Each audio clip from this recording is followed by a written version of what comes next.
Oh, asking about Retold, sorry. Yeah. So Celtic obviously or Celtic has obviously done a couple of scenes for Retold, and they've always I think unless I'm mistaken, they've all been animated. And they've all been, each one has been better than the last. Mm.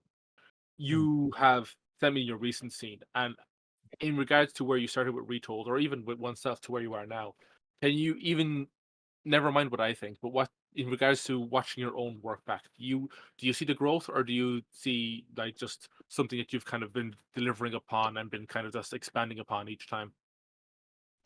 I think my main thing is like what I try to get better at is realistic. Like I don't like the idea that something looks so obviously um out of place, or something looks so weird. Like I remember there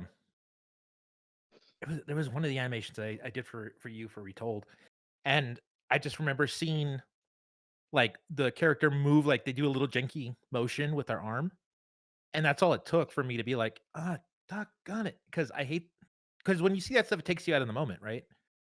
And it takes you out of the illusion of a story.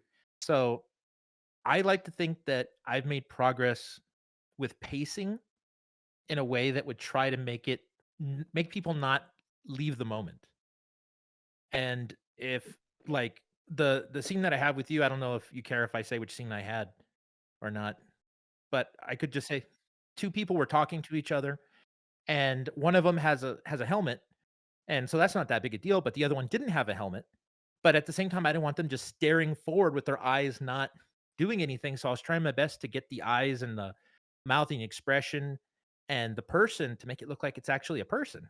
Because I mean, if you're gonna add to or if you're gonna redo the original content, you don't wanna just give them the exact same thing. You wanna try to do something a little bit more.